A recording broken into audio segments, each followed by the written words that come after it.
Good evening, everyone, and welcome to this week's Dementia Researcher Salon. This week, I'm your host, Luis Tojo, and I'm a Senior Commercial Manager at UCL Partners, where I work on our dementia work stream. And tonight, we are exploring the big question around how we can reduce dementia risk at a population level. What will it take to shift the focus from treatment to prevention? And how can researchers help shape large-scale strategies that support brain health across society? So I'm joined by three fantastic speakers today, Dr. Seb Walsh, Dr. Daly, and Dr. Simone Salemme.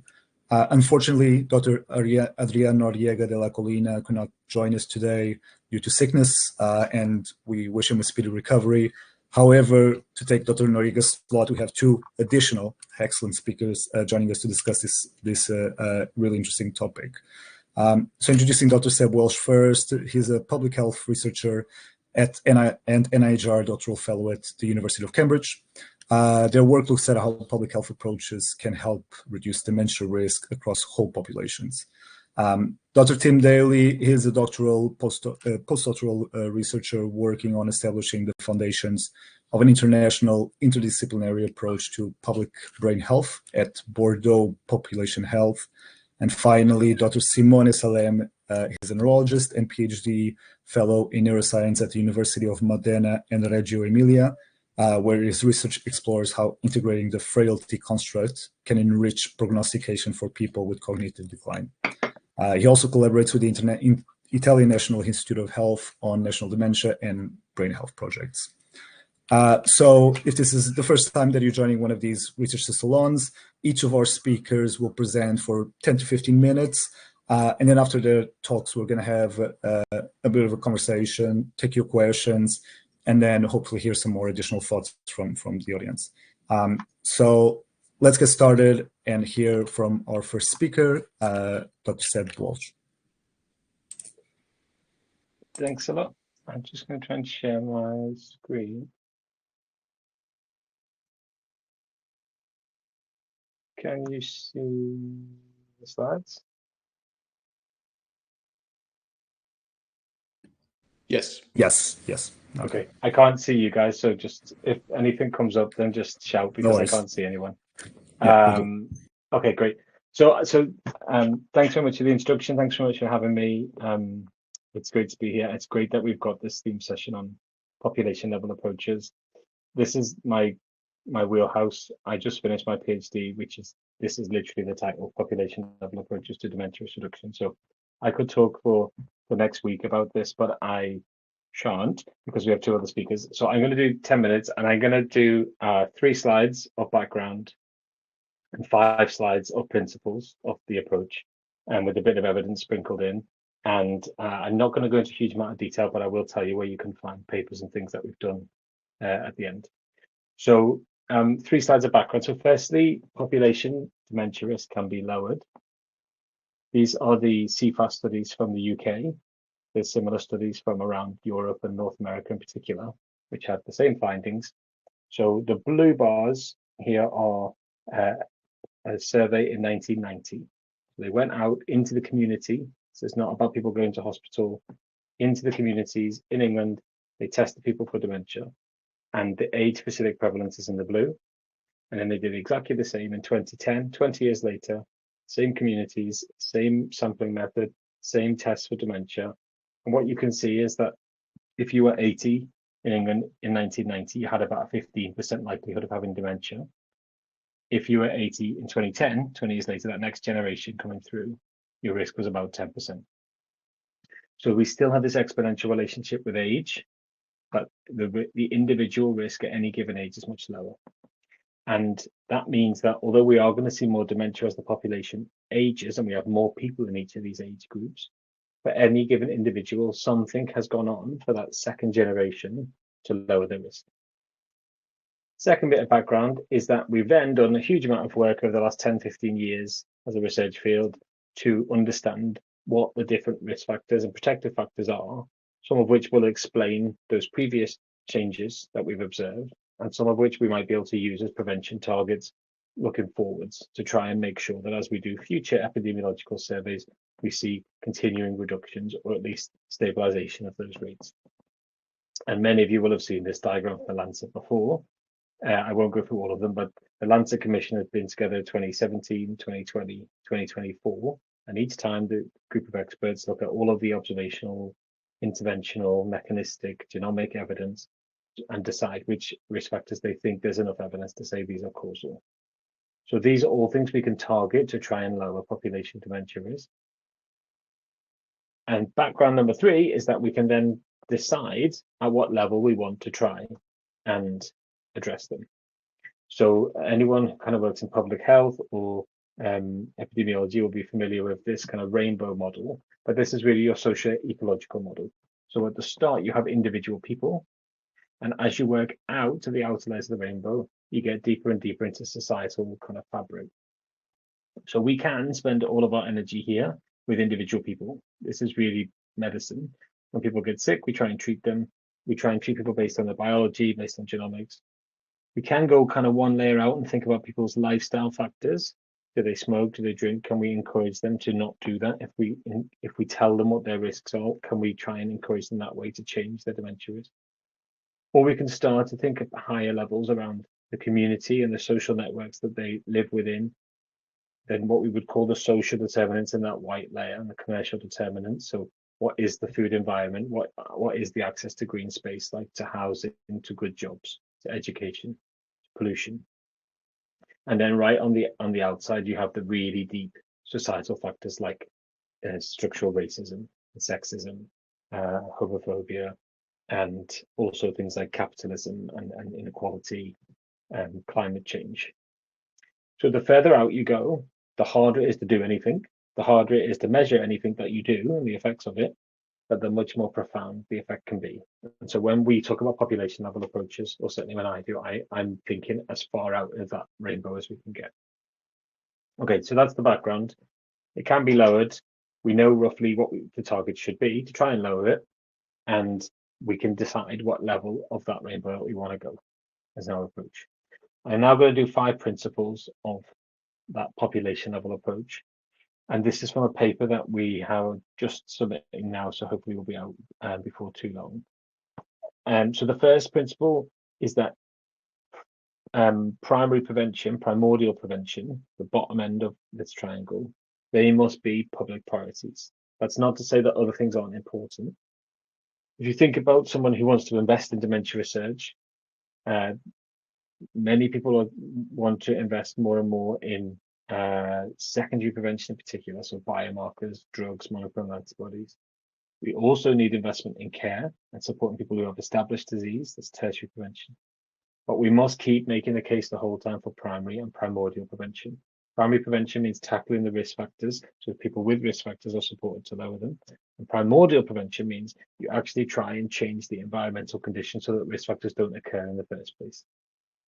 So we really want to try and encourage a focus down here.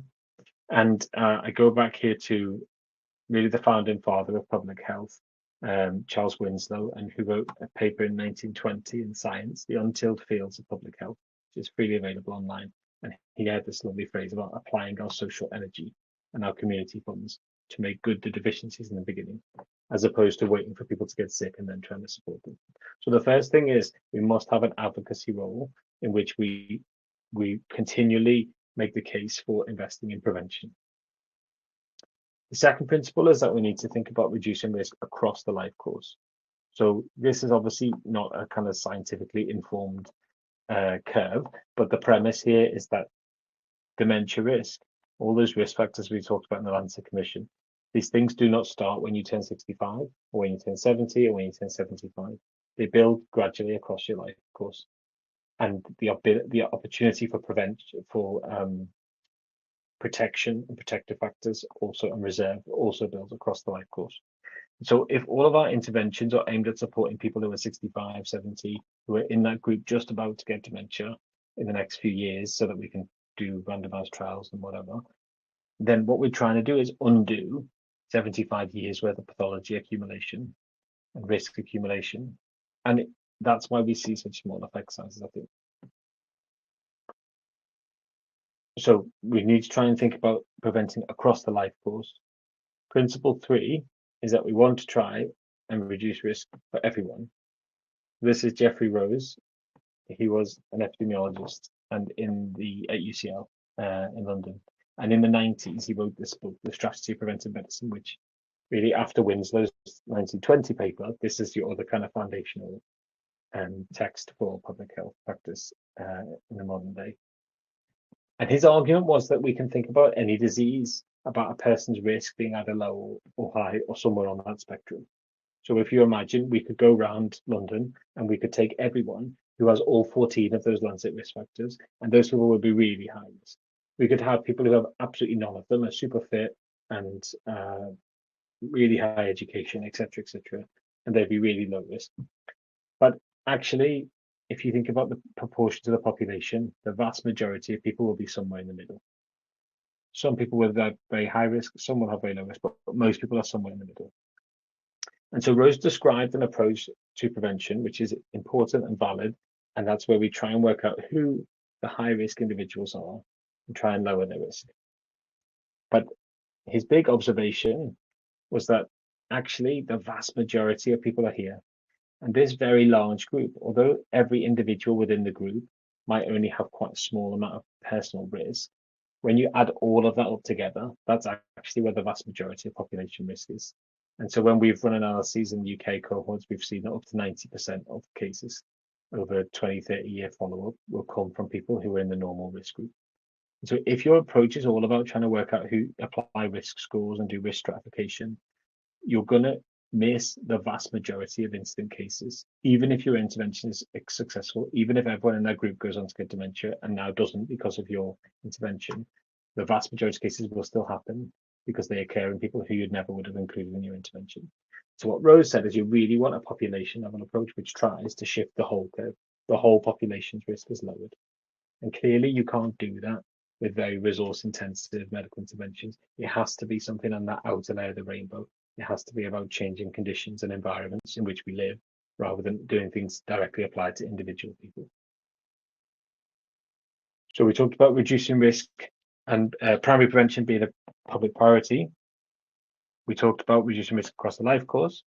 We talked about reducing risk for all across the risk spectrum. And now we're going to talk about reducing risk equitably. And what I mean by that is that you can imagine that what we're all trying to do is live healthy lives, well-being, with dignity and with meaning. And you can imagine that in order to do that, what we have to do is get to the top of this hill. If we get to the top of the hill, we live in good health. For some people, the barriers to doing that are very small. So if I take myself, I'm very well educated.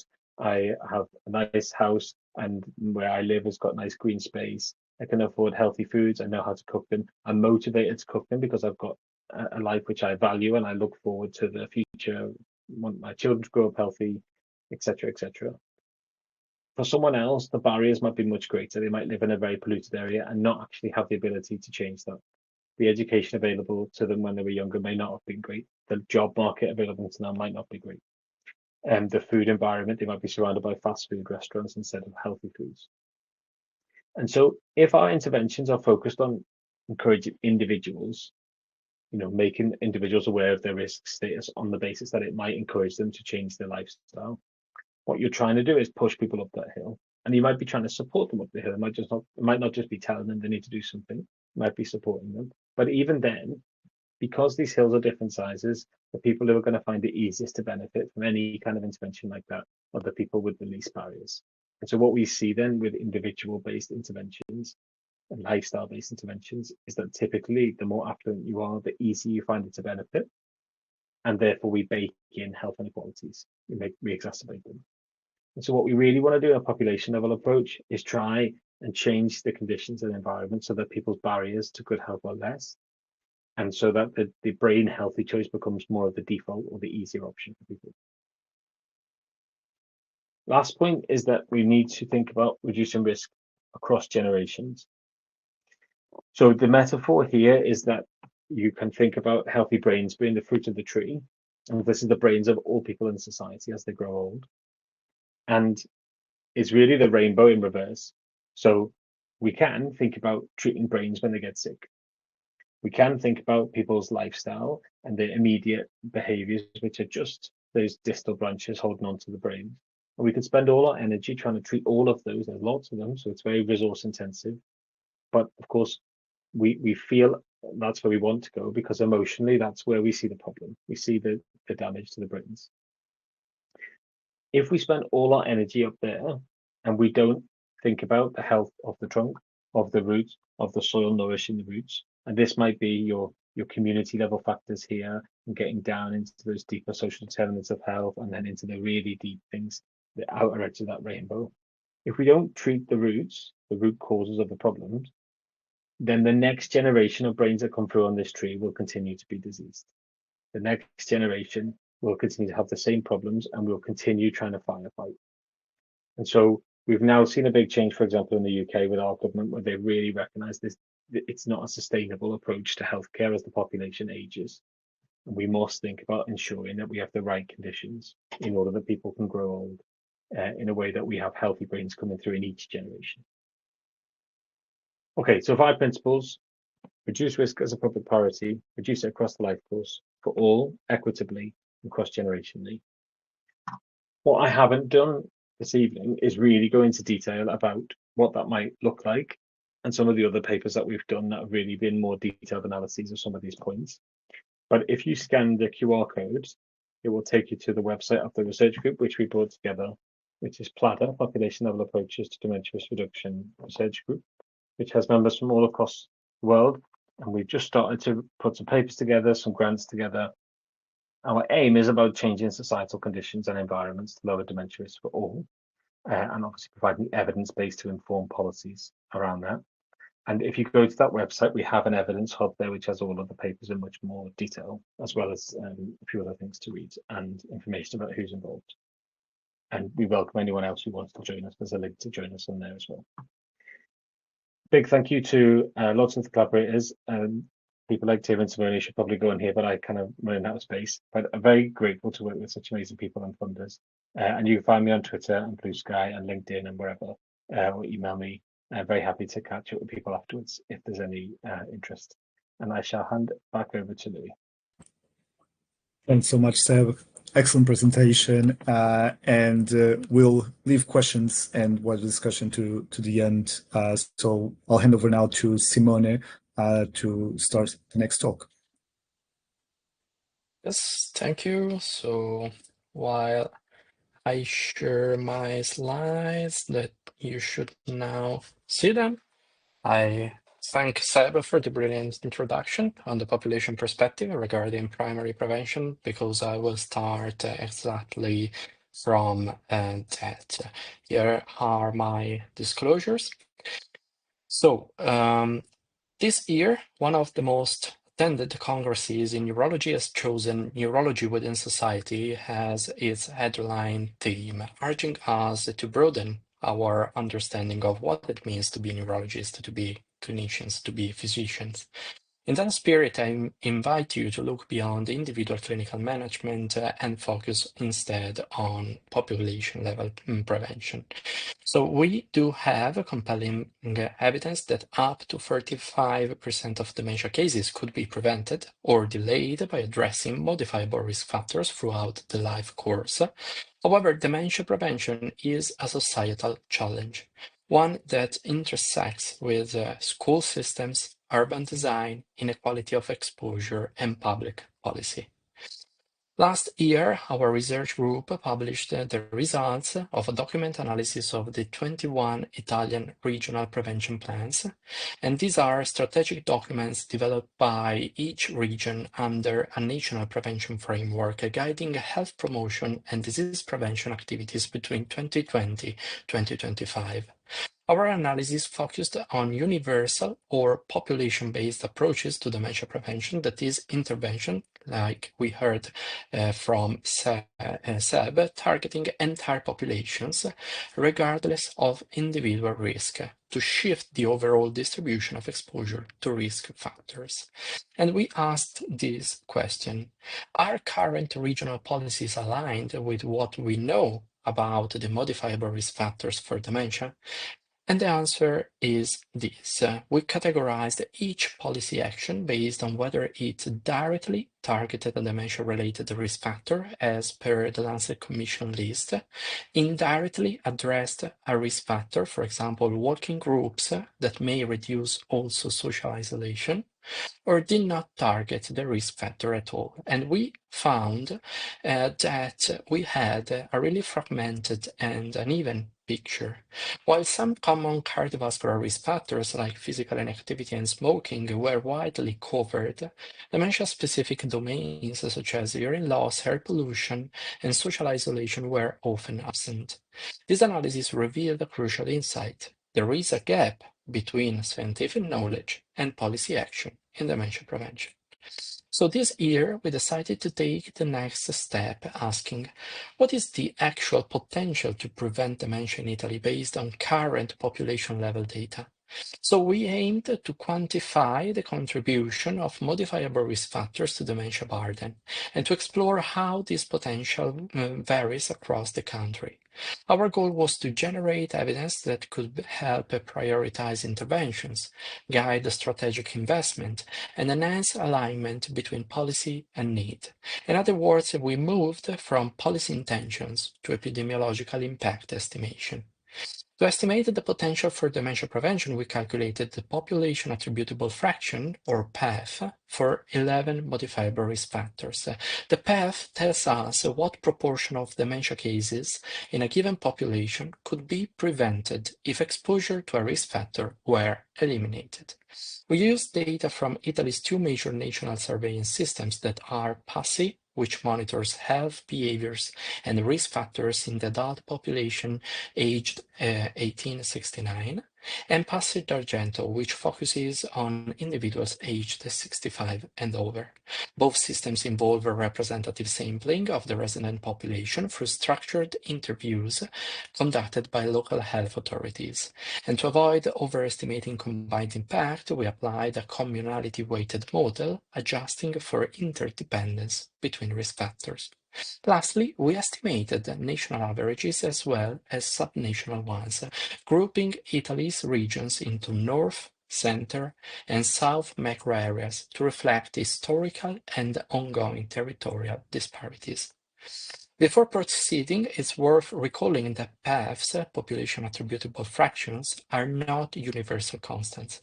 As Mukadam and colleagues showed in this paper, in low and middle-income countries, paths for dementia vary considerably across countries, depending on local prevalence of each risk factor. And more than that, recent data also show how paths differ within a single country across ethnic or social groups, as illustrated in this chart. Understanding this variability is essential because prevention potential is not equally distributed, and neither is policy attention. So let's now look at what we found in Italy. At the national level, we estimated that approximately 40% of dementia cases in Italy could be prevented or delayed by addressing these 11 modifiable risk factors. This figure is in line with global estimates, reinforcing the message that prevention matters and it matters here too. But what's most striking is the subnational variability. When we disaggregated the data, we found important differences in prevention potential across the three macro areas. In the south, the total path reaches 42% compared to 36% in the north and 35% in the center. And this difference reflects disparities in population exposure to risk factors.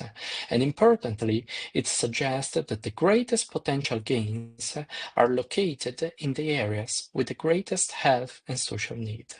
In public health terms, we could define it as proportionate universalism, universal goals, but with targeted intensity where the burden is highest.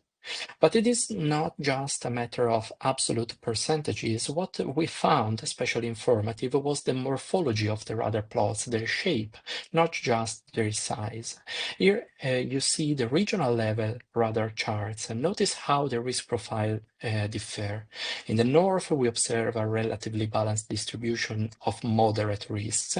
In the center, the plot is slightly skewed toward hypertension and physical inactivity, and in the south, there is a clear amplification of cardiovascular and social vulnerabilities. These patterns offer more than descriptive value. They point toward the need for tailored prevention strategies, even at the population level. In the South, for example, reducing cardiovascular burden and improving lifestyle interventions may yield the highest marginal gains, while in the North, strategies might focus on consolidating existing strengths and maintaining low exposure levels. So once we mapped the prevention potential through data, the natural next question was, do current policies reflect the epidemiological risk profiles? To answer these, we returned to the matrix we presented last year, the one that assessed the presence or absence of dementia-related risk factor policies across regions. And this year, we enhanced this tool by integrating it with our population attributable fraction estimates. For each region and each risk factor, we now consider both the policy response, direct response, indirect response, absent response, and the epidemiological burden, population attributable fraction higher than, in line with, or lower than the national one. The result is a burden policy coherence matrix where we can visually identify misalignments. For instance, some regions show a high path for hypertension or education, but lack any targeted policy intervention. Conversely, some low-burden areas maintain active and intensive programs suggesting policy inertia. This tool helps shift the conversation from are we doing something to are we doing the right things in the right places? And taking together these findings convey a simple but powerful message. Italy has a significant measurable potential to prevent dementia, but this potential is not being fully realized because while risk factors are widespread, the policies to address them are uneven, fragmented, or insufficiently aligned with epidemiological needs. But, and this is the good news, we know where to start. We now have tools that allow us to see where the burden is and to act with proportionate intensity. The message to policymakers is that prevention is possible, but only if we stop treating dementia risk as diffuse and ungovernable and start addressing it with the same strategic rigor as other non-communicable diseases. While our work is rooted in the Italian context, its logic and tools are transferable, and we are now applying this framework through a joint action on dementia recently launched at the European level. And in this broader application, we are also expanding the scope to include the stroke, given its closer relationship with vascular and lifestyle risk factors. So let me close with 3 reflections that have emerged through this journey. First, we need to build synergistic ecosystems. That means fostering connections across research, policy, and service delivery. Too often these systems operate in parallel, and we must make them talk to each other and move together. Second, we must invest in vertical coherence from global to national to local. It means building institutional bridges and designing planning cycles that are responsive to evidence. And third, we must learn to leverage what already exists. The field of non-communicable diseases has decades of experience in developing prevention frameworks, building multi-sectoral collaborations, and creating sustainable monitoring systems. Dementia prevention doesn't need an entirely parallel track. It needs to be strategically embedded within the broader architecture of NCD policies and programs. Thank you. Thanks so much, Simone. An amazing talk as well around clearly achievable modifiable risk factors that need better public policy targeting. Handing over now to Tim before we go into Q&A at the end. So handing over to you, Tim Daly, to present his slides. Thank you very much. I'm just going to try and share my slides. Can everyone see that? Yes. Yes. Yep. Okay. And you can hear me? Yeah. Okay. Yeah. Great. Perfect. Right. Thank you very much to Luis, Seb and Simone, and for everyone else who's here today with us. So I'm going to be talking to you about the concept of public brain health, a new concept, but it's based on sort of the public health literature and the recent work being done by people like Seb and Simone. So I work in Bordeaux Population Health, and I am working as a postdoc specifically on this concept. So it is well known that the neurological disorders represent the highest burden of disease worldwide. So over 1 in 3 people are thought to be affected by neurological conditions. And this, in many ways, could lead us to this sheer amount of risk in the population has led to this high risk approach described in part by Seb.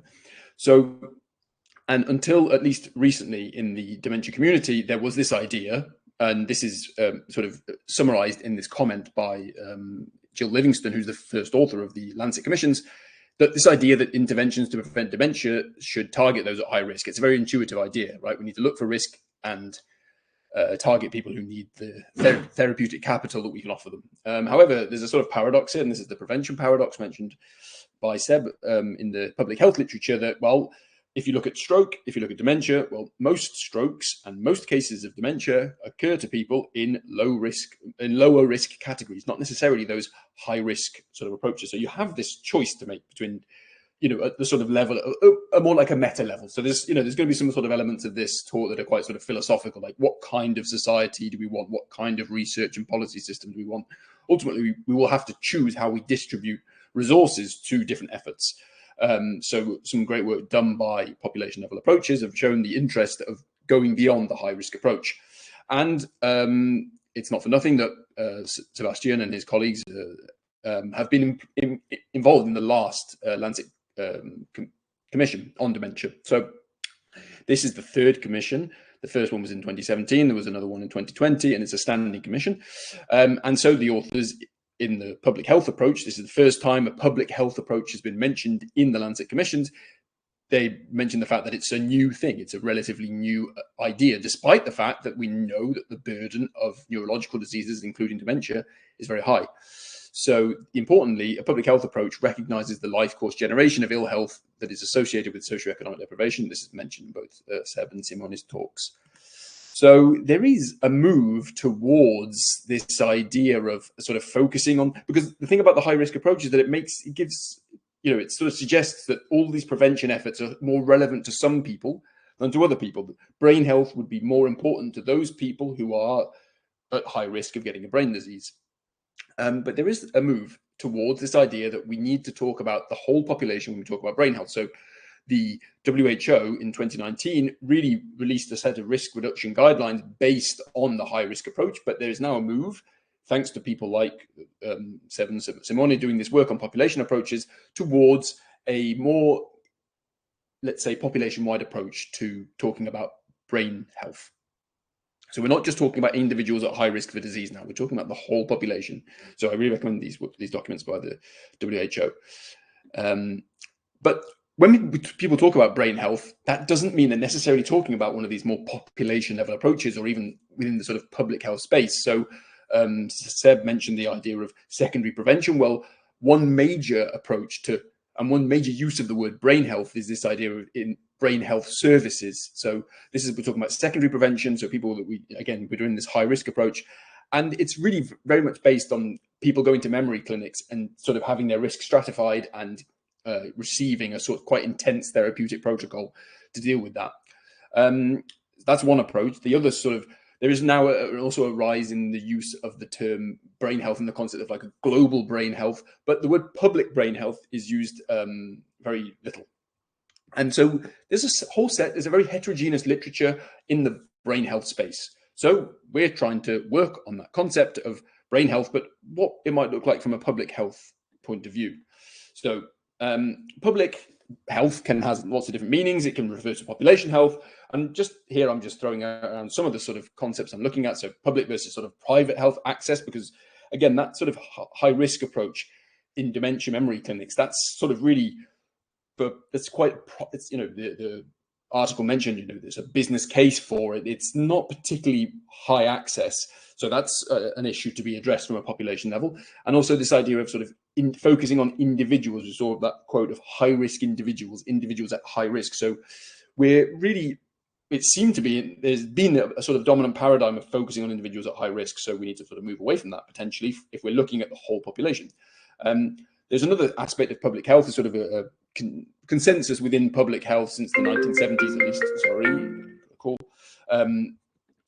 that health is not just the absence of disease. Health cuts across, so brain health cuts across different diseases, including dementia. So brain health is looking at, generally the sort of definitions tend to address different aspects of neurological function. These include sensory, motor function, socio-emotional function, and cognitive function, of course, but also include the aspect of well-being. So we're looking at public brain health. So what do we define that as? We define that as collective action of the healthcare community, policymakers, and civil society to promote the lifelong neurological function and well-being of communities and individuals.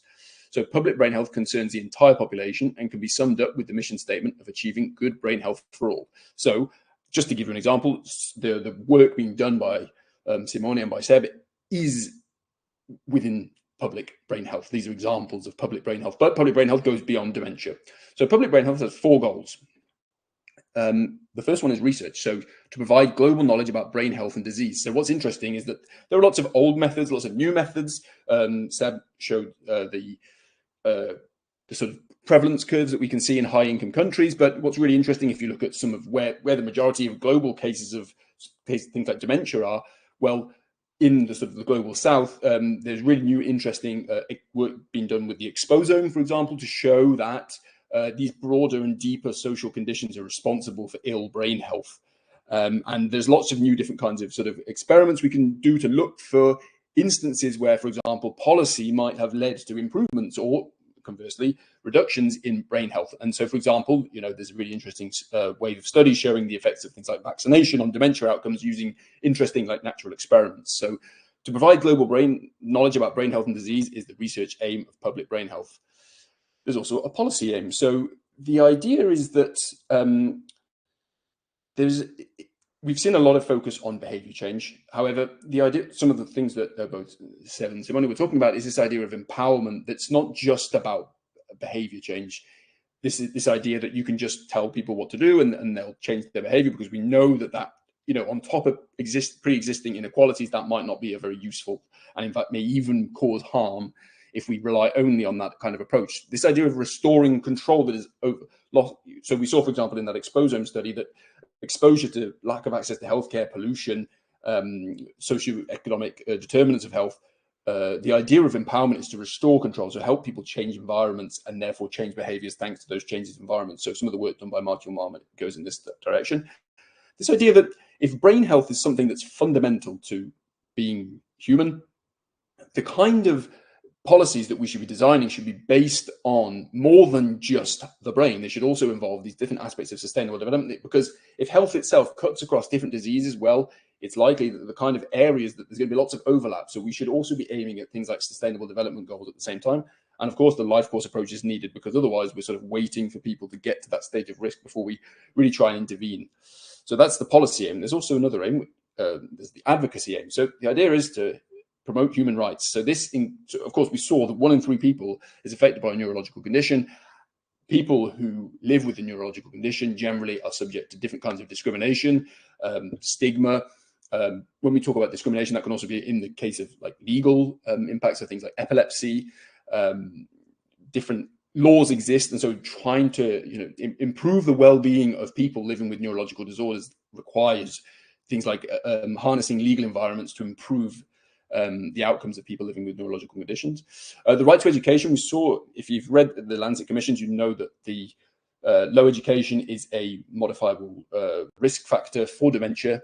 And 4 out of 10 girls, for example, in a recent UNICEF document showed that 4 out of 10 girls worldwide don't finish high school, secondary school. So that's a real major problem from a human rights point of view, and also from a brain health point of view later on in life. Oh yes, of course. Article 2 of the Universal Declaration of Human Rights is freedom from discrimination, and that's really important that laws get changed to respect the rights of people who are living with neurological disorders. And the idea of sort of a right to a healthy environment. So this is really important. We know that the brain is a bit like a sponge, and as we saw in that exposome study, the exposure to pollution, lack of access to healthcare, these things really impact our brains over the life course. So giving people the right to a healthy environment is vital to protect brain health. And the final aim is the social aim. So this is about, again, these are all relatively compatible. These are all entirely compatible aims to create enabling environments for professionals and citizens. So based on this idea that brains that are healthy and work well together could revolutionize the way we think about even our economy. There's this concept of brain capital or collective cognitive capital. And it's this idea of we're based in an information economy, but based on what we know about how people function, we might have a fairer and more efficient economy if we were to move to this idea of like a brain capital. But of course, when we talk about things like brain health, it's important to think that not all forms of diversity are necessarily forms of disorder, and we know that there are sort of value-laden definitions of certain diseases that might lead to certain research priorities, and it's important to discuss that in a space where we also accept the concept of neurodiversity and implementation science. This includes work being done by the Global Brain Health Institute. So Suzanne Röhr, who's part of the group that Seb talked about, the PLADA, which is based on this idea of how do you get people involved in science and research and policy so that brain health research works for them and with them to create healthier environments that protect, that give them access to brain health and give society-wide access to brain health. So I'm just going to finish with a couple of thoughts. So not all brain health promotion is public health. We tend to sort of, so again, for example, Seb and Simone are very sort of diplomatic people talking about the high risk versus the population approach. Well, I guess there is, with limited healthcare resources, should we focus on their compatibility? Should we focus on their potential contradictory nature if we are giving too much resources to things like secondary prevention? That's an open question for health systems. Health inequalities are now entering a crisis period, and we know that sadly will have an impact on population brain health later. So we should really be focusing on those deep contributors to risk in society. And also, for example, the United States declared yesterday its intention to withdraw from UNESCO. So the right to education worldwide seems to be under threat. The right to health, putting out the World Health Organization. There are some really interesting geopolitical things going on right now that suggest that the things that we take for granted in sort of affluent welfare societies might not be the case tomorrow, and that will have probably likely very important impacts on brain health. So thank you to my boss at Bordeaux, Carole Dufuil, who's funding me through INSERM, Seb Walsh, who's also the last author of this paper that we're working on, and my various co-authors. So we're working on submitting this paper. This is a work in progress. So grateful for any comments and input. We're submitting it at the end of summer, and here's my email address. So thank you very much for your attention. Thanks so much, Tim. Excellent presentation and a really good overview there at the end of different priorities that we should be focusing on. So I will now open up for any questions from participants, but I'll kind of start and kick off with some questions that I had that I wrote down based on your excellent presentations. So maybe I'll address the first one to Seb. And it was a very interesting presentation and really important to see how we may be able to shift the curve of the risk of developing dementia across the age groups, across the population. So can you give us your opinion around which dementia risk factors would you consider to be the most amenable to change at the population level? So what would be the sort of lowest hanging fruit that we currently have that would be an easy win? I think so. I think this is very context dependent. One of the challenges I think for us as a research group with people all around the world is that policymakers want specific research for their area, and academics, you're generally thinking about kind of generalizability, particularly public health academics, and trying to make sure that there's broad relevance to your work. So, I mean, speaking from a UK context, we've done some work recently looking at policies in England and trying to line that up, as Simone has done in Italy, with risk factor prevalence. There's some work going on at the minute within the Department of Health to try and understand different risk factor prevalences in different parts of the country. So I think that kind of work is really valuable, and it helps you to see what local areas and the challenges they have. But in general, if you go to the people working on the ground in the local area, to the community leaders, to the directors of public health, as we have in the UK, they can tell you the answer without looking at the data. They know their populations and their communities. So you have to start on a place-based thing of what the communities, what the particular risk problems are in that area. But as Tim was saying, that's not enough. That's an epidemiological approach to this. The kind of public health community-based approach is to then speak to the communities about, okay, so why is that a problem? Why do we think this risk cluster's here? And there's the kind of that metaphor of the tree. In order to tackle the deep-rooted problems, you need kind of political support and influence and advocacy and all those things and the policies. But you also do need the buy-in from the people that you're trying to work with. So it's about establishing relationships and so for my side, I'm trying to kind of carve out a career where I'm working at the interface of public health policy and research, because I think that's where I can have the most impact. I don't think you can just do it by kind of from the epi. You have to speak to the community. So, but the answer to your question is different depending on where you live in the world, not just at which country, but even as Simone showed in more local areas than that. Yeah, and it's an interesting point, because I imagine then that there's a significant role there then to be played by community organizations, that these more local communities that you were talking about have some level of trust on the existing relationship to drive home this public health messaging, whether it be religious organizations or community organizations that provide support at a local level. How do you see that will be the best strategy from the VCSE side, or maybe even from the public health sector or researchers like yourselves, to work together with these organizations to cascade this information and to raise awareness? Well, I think both of the other speakers made important points on that. So Simone talked about the need to integrate dementia with other non-communicable diseases. So I don't think it's particularly helpful if you're the local community leader, say a faith leader, for example, of a subsection of society where they have higher health.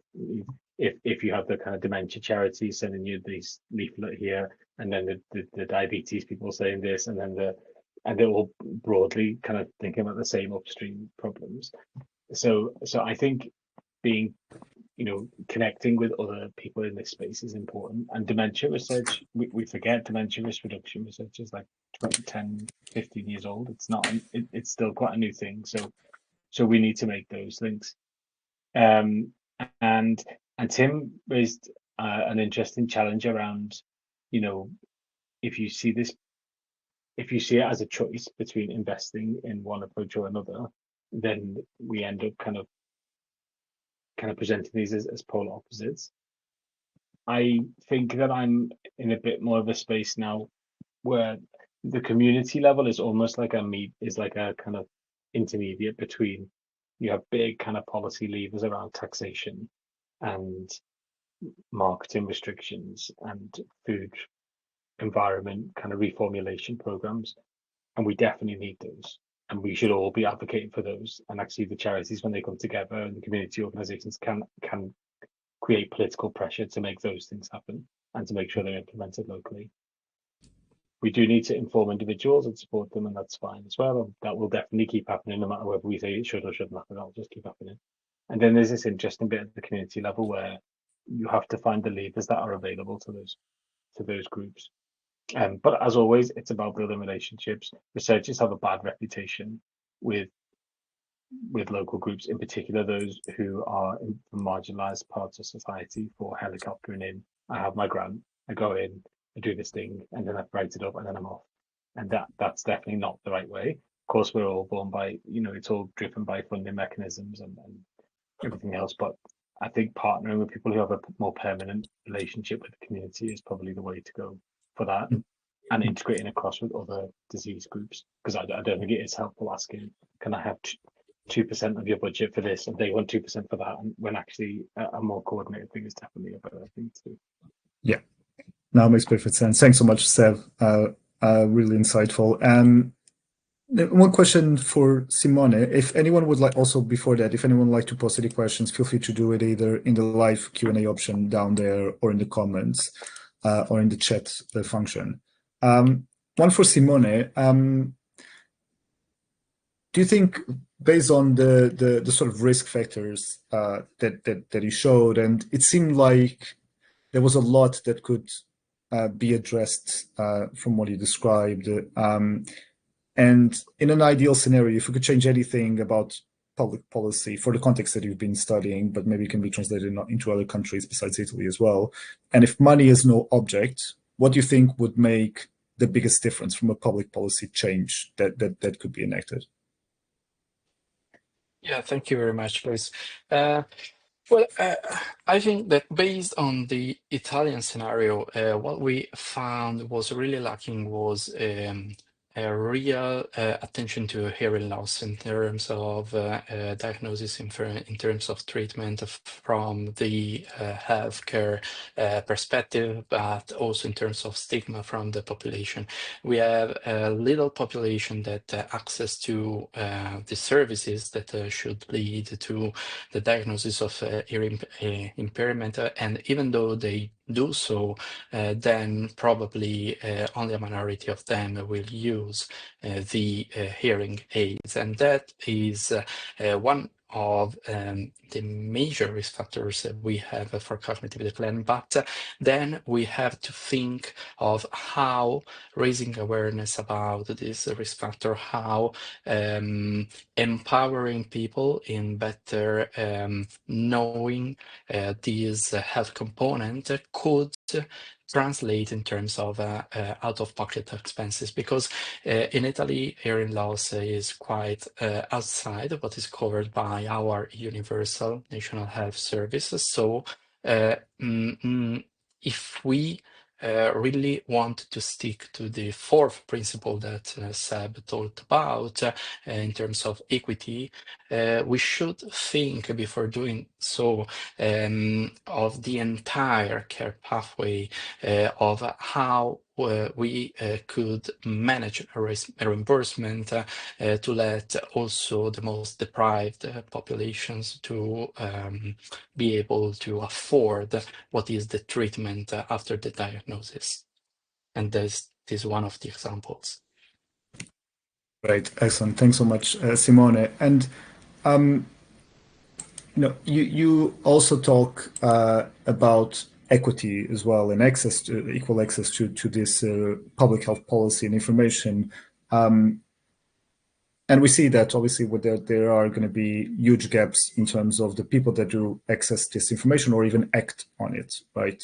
I know that in the case of where we currently work in North London, people who tend to present to memory clinics, memory services to be diagnosed, and they present relatively early in their profile are people that are well-educated, middle class or above, and are aware of these symptoms to present early enough to have these modifiable risk factors addressed, or at least some sort of therapy.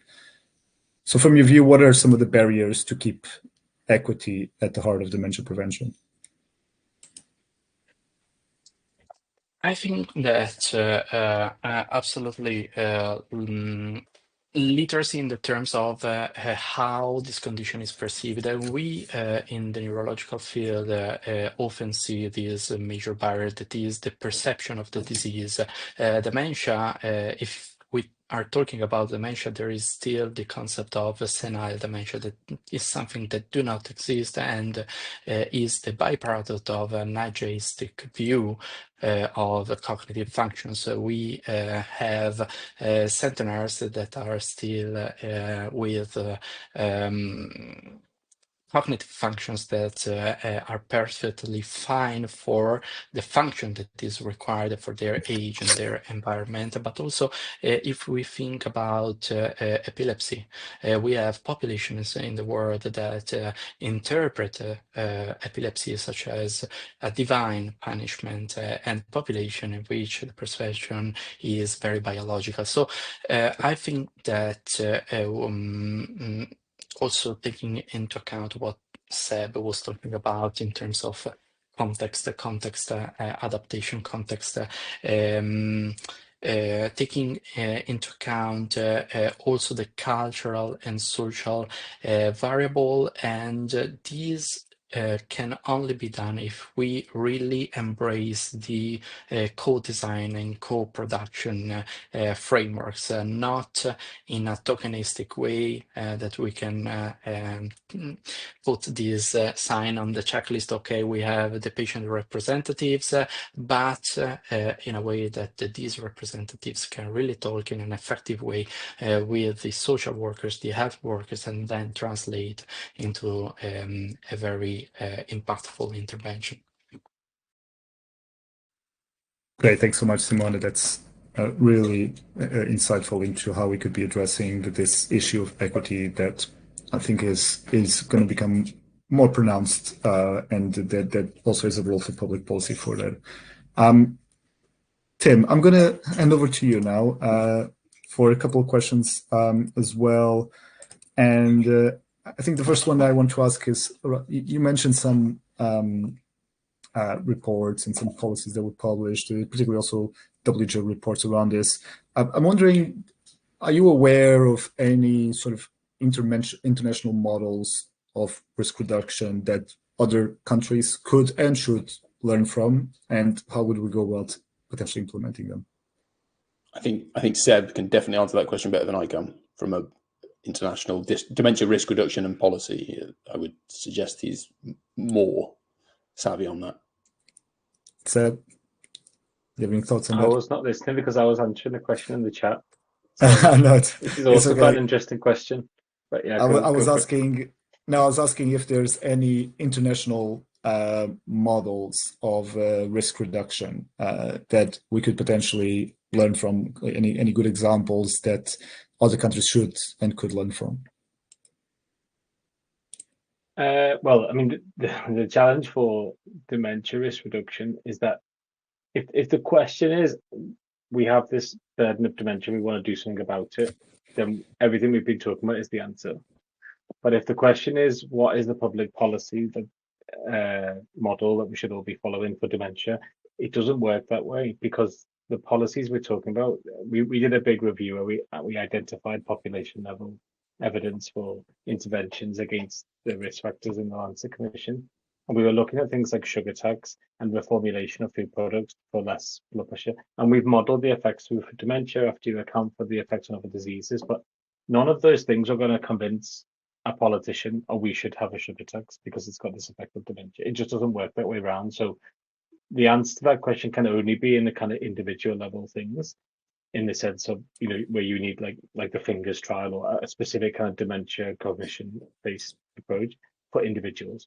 At the population level, the policy level, it's not going to work that way. The answer will be, you look at the countries where the dementia rates are lowest, but we don't really have the high enough quality epidemiological evidence from serial samples to do that. There are efforts going on to try and harmonize better across cognitive assessments, cohorts, and then we could actually start to answer some of those questions and look at the exposomes that Tim was talking about. But I don't think we're there yet.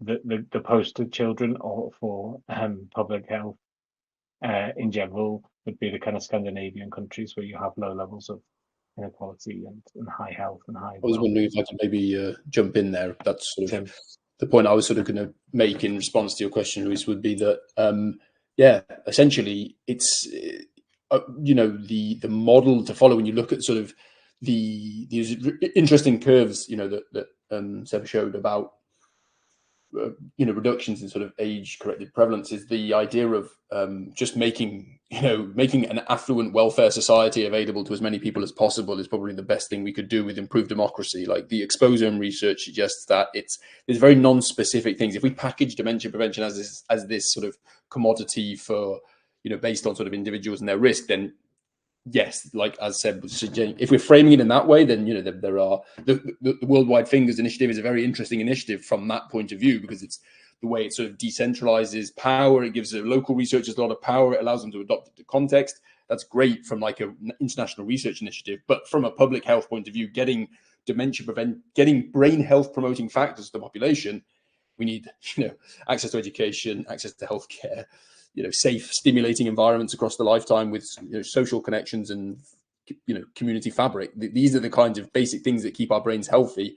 And if the 20th century is sort of taught us, what's interesting is that there's no real consensus about how those interesting reductions in dementia prevalence have come about. The main one is through sort of education. That's sort of the consensus that there's clearly a role of education, but there's also these broader social conditions that, inequality reductions that do seem to correlate quite well with those gains in public health. So it's not specific in that sense. Yeah. No, thanks so much, Tim and Seb, for great responses to that. Yeah, definitely some cases of public health countries that have good public health initiatives, but yeah, again, a lot of these are hard to generalize into other contexts as well, and getting this political buy-in is always difficult. One last question before we log off. I'm already aware that we're just over 9 p.m., but I want to put this question to the wider group that I thought was an interesting factor that came from the Lancet Commission once it was announced, which was the inclusion of, there was a few risk factors included, but one of them that was quite interesting was the hearing loss one, which Simone also mentioned. And there are some theories around why hearing loss has been added as a modifiable risk factor. So I want to ask you, to both Seb, Simone, and Tim, why do you think this is a factor that was subtly included as part of this commission? What are your thoughts around why this is new? So the kind of theories for sensory deprivation and dementia link, one is that you get an effect on social isolation. So people have hearing loss, vision loss, they withdraw from society, and that's the mechanism through which drives the dementia. Another is that the cognitive reserve, you have information degradation. So the information getting to the brain is less good. The brain is using more of its reserve to process that information. It's more poorly coded, and that affects the brain's reserve. And then there is also the possibility that actually there's an upstream confounding going on. Something else is causing both things. I don't think we have clear mechanistic evidence to say which one of those it is. We had our first randomized trial for hearing aids in the States, Frank Lin led, which was published in the Lancet last year, which showed some benefit. But like I said before, you have this kind of longer duration of risk, and then we're trying to hit it with a sledgehammer over a shortest period that we can do a trial. So probably not quite the right design. I don't think we know for sure that any of the factors in the Lancet Commission, with the exception perhaps of hypertension, are definitely causal for dementia. And I don't think we will ever know for sure that any of them will be definitely causal for dementia, because the competing risk of mortality from other diseases is so high, and the amount of time you need to follow people up without attrition, etc., is there.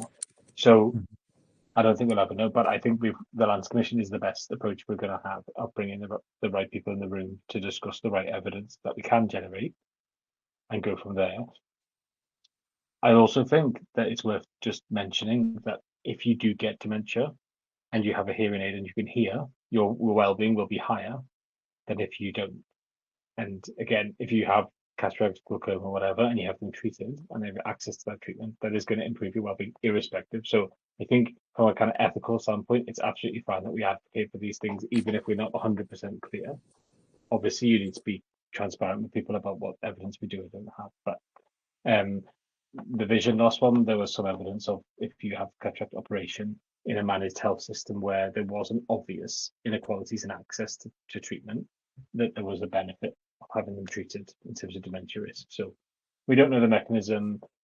the evidence base for all of them can be questioned if that's the lens which someone wanted to take, a really skeptical one. But I think the Lands Commission approach is as robust as we can get, and the evidence is fairly convincing. And the rationale that we should do something about these things is completely solid. Yeah, great. Thanks so much, Seb. One very last question from Almuneda. If you guys are able to answer that, and then we'll log off. Are you happy to stay for another 2 minutes, Simone, Tim? Yes. So yeah, it's just one question from Almudena Fernandez Alonso. When considering reducing risk across the life course in empowerment, is there a role for dementia prevention education in primary and secondary schools? I could definitely just give a bit of, I would say, I think brain health is a more useful concept in schools. Yeah, well, I'm quite happy of this question because I'm also a health educator in secondary schools. But the interesting, one of the most interesting aspects of the life course approach is specifically considering transitions as critical phases in which to intervene. And we think of moving from school to work, from work to retirement, from living with parents to living alone. And so absolutely, I think that secondary schools are an environment where not only education, but if we want to stick to the health promoting school framework by the WHO, which talks about a whole school approach, that means not only saying that you should be eating well, but also in the vending machines and not having the snacks, but having the fruit and vegetables. Okay, I think that a lot of potential in schools, but also in general in work environments is there for dementia prevention. Brilliant. Thanks, Tim and Simone, and also obviously Seb for answering the previous questions as well. So I'll end it there. Thank you all to everyone that joined us in today's Dementia Researchers Salon. And thank you to the speakers, Dr. Seb Walsh, Dr. Tim Daly, and Dr. Simone Salemme. It's been a pleasure having you and hosting this session. It was really insightful. And I hope we stay in touch after this. So thank you all so much. Thank you. Thank you. Thank you very much. Nice to meet you.